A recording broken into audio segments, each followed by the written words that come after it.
అదే RTV app వార్తల్ని క్షణాల్లో చదివే అవకాశం ఉంటుంది. ఒక న్యూస్ పేపర్, ఒక టెలివిజన్ ఛానల్ మీ చేతుల్లో ఎప్పుడూ ఉంటాయి.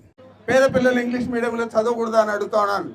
ఈరోజు అందుకే జగన్మోహన్ రెడ్డి గారు పేదలందరికీ కూడా అవకాశం కల్పించి కార్పొరేట్ తరహాల్లో స్కూళ్ళన్నింటినీ కూడా నాడు నేడు కింద తీర్చిదిద్ది ఈరోజు చదివించే పరిస్థితి కల్పించిన విషయాన్ని కూడా ప్రతి తల్లి కూడా గుర్తుపెట్టుకోవాలా, ప్రతి తండ్రి కూడా గుర్తుపెట్టుకోవాలని మీకు మనవి చేస్తా ఉన్నాను. ఈరోజు రేపు ఎన్నికల మేనిఫెస్టో వస్తుంది. మన ఎన్నికల్లో మనం చేసేటివన్నీ చెప్తాం. కొత్తగా ఏదైనా తీసుకొస్తే అమలు చేసేదానికి వీలైనయే తెస్తామని కూడా మీకు మనవి చేస్తా ఉన్నాను.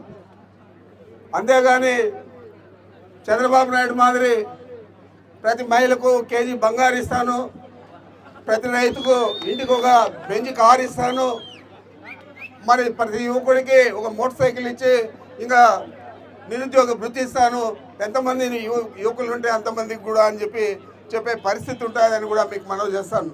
ఇవన్నీ నమ్మద్దండి. ఇవన్నీ అమలు చేసేదానికి వీలవుతుందా కాదా అని ఆలోచన చేయండి. మీరే కాకుండా మీ పక్క ఇంటి వారితోనో ఇంకొక మీ పక్క ఊర్లో వాళ్ళతోనో మాట్లాడితే వాళ్ళు కూడా ఏం చెప్తారో మీకు తెలుస్తుంది. ఈరోజు జగన్మోహన్ రెడ్డి గారు అందుకే ధైర్యంగా చెప్తా ఉన్నాడు, నేను మేలు చేస్తుంటే నన్ను ఆదుకోండి, ఆదరించండి, మీరే నా తరఫున ప్రచారానికి ముందుండండి అని చెప్పి జగన్మోహన్ రెడ్డి గారు చెప్తా ఉన్నారు. మరి ఆయన మంచి చేశాడు కాబట్టి ధైర్యంగా మనల్ని అడిగే పరిస్థితి ఉంది.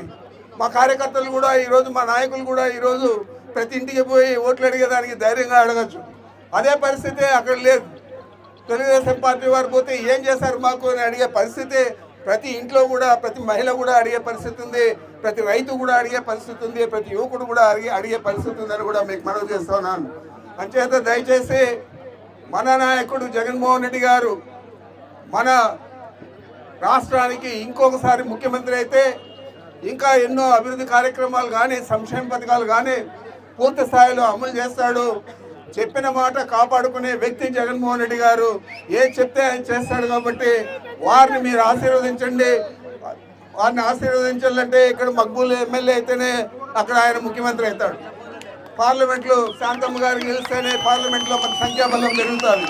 కాబట్టి దయచేసి అందరూ తప్పనిసరిగా జగన్మోహన్ రెడ్డి గారిని దీవించండి, వీళ్ళిద్దరిని గెలిపించండి అని చెప్పి మీకు మనవి చేస్తూ